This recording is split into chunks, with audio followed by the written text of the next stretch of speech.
Guarantee ಯೋಜನೆಗಳನ್ನ ನಿಲ್ಲಿಸ್ತಾರೆ ಅಂತ ವಿಪಕ್ಷಗಳು ಆರೋಪ ಮಾಡ್ತಾ ಇದೆ. ಇದಕ್ಕೆ ಟ್ವೀಟ್ ಮೂಲಕ ಸಿಎಂ ಡಿಕೆ ಶಿವಕುಮಾರ್ ಮತ್ತೊಮ್ಮೆ ಸ್ಪಷ್ಟನೆ ಕೊಟ್ಟಿದ್ದಾರೆ. ಗೃಹಲಕ್ಷ್ಮಿ ಸೇರಿ ಯಾವುದೇ ಗ್ಯಾರಂಟಿಯನ್ನ ನಾವು ನಿಲ್ಲಿಸಲ್ಲ ಅಂತ ಮತ್ತೊಮ್ಮೆ ಸ್ಪಷ್ಟಪಡಿಸಿದ್ದಾರೆ. ಪ್ರತಿಪಕ್ಷಗಳ ವದಂತಿಗೆ ಕಿವಿಗೊಡಬೇಡಿ ಅಂತ ಸಿಎಂ ಡಿಕೆಶಿ ಹೇಳಿದ್ದಾರೆ. ಪಂಚ ಗ್ಯಾರಂಟಿ ಸರ್ಕಾರದ ಹೆಮ್ಮೆಯ ಯೋಜನೆಗಳಾಗಿದೆ, 100ಕ್ಕೆ 100ರಷ್ಟು ಗ್ಯಾರಂಟಿ ಮುಂದುವರಿಸ್ತೀವಿ ಅಂತ ಟ್ವೀಟ್ ಮಾಡೋದರ ಮೂಲಕ ಮತ್ತೊಮ್ಮೆ ಅದಕ್ಕೆ ಸ್ಪಷ್ಟನೆ ಕೊಟ್ಟಿದ್ದಾರೆ. ವಿಪಕ್ಷಗಳು ಮಾಡ್ತಾ ಇದ್ದಂತಹ ಟೀಕೆಗಳು ಆರೋಪಗಳಿಗೆ ಸಂಬಂಧಪಟ್ಟ ಹಾಗೆ ರಾಜ್ಯದ ಜನರನ್ನು ಉದ್ದೇಶಿಸಿ ಸಿಎಂ ಡಿಕೆ ಶಿವಕುಮಾರ್ ಮಾಡಿರುವಂತಹ ಟ್ವೀಟ್ ಇದು. ಈ 5 ಗ್ಯಾರಂಟಿಗಳನ್ನು ಏನು ಕೊಟ್ಟಿದ್ದೀವಿ ಕರ್ನಾಟಕ ರಾಜ್ಯ ಕಾಂಗ್ರೆಸ್ ಸರ್ಕಾರ, ಇದು ನಮ್ಮ ಹೆಮ್ಮೆ, ಹೀಗಾಗಿ ಇದನ್ನು ನಾವು ನಿಲ್ಲಿಸಲ್ಲ ಅಂತ. ಗ್ಯಾರಂಟಿ ಯೋಜನೆಗಳನ್ನು ನಿಲ್ಲಿಸೋದಿಲ್ಲ, ಆತಂಕ ಬೇಡ. ಕಾಂಗ್ರೆಸ್ ಸರ್ಕಾರದ ಜನಪರ ಗ್ಯಾರಂಟಿ ಯೋಜನೆಗಳಿದು. ಗೃಹಲಕ್ಷ್ಮಿ, ಗೃಹ ಜ್ಯೋತಿಯನ್ನ ಯಾವುದೇ ಕಾರಣಕ್ಕೂ ನಾವು ಸ್ಥಗಿತಗೊಳಿಸೋದಿಲ್ಲ ಅಂತ ಸ್ಪಷ್ಟಪಡಿಸಿದ್ದಾರೆ.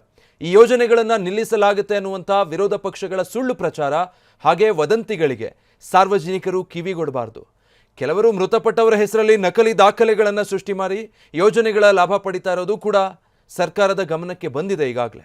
ಹೀಗಾಗಿ ನಿಜವಾದ ಫಲಾನುಭವಿಗಳ ಹೆಸರು, ವಿಳಾಸ ಹಾಗೆ ಬ್ಯಾಂಕ್ ಖಾತೆ ವಿವರಗಳನ್ನು ದೃಢೀಕರಿಸೋದಕ್ಕೆ ಮರುಪರಿಶೀಲನೆ ಪ್ರಕ್ರಿಯೆ ಕೈಗೊಳ್ಳಲಾಗ್ತಾ ಇದೆ ಅಷ್ಟೇ.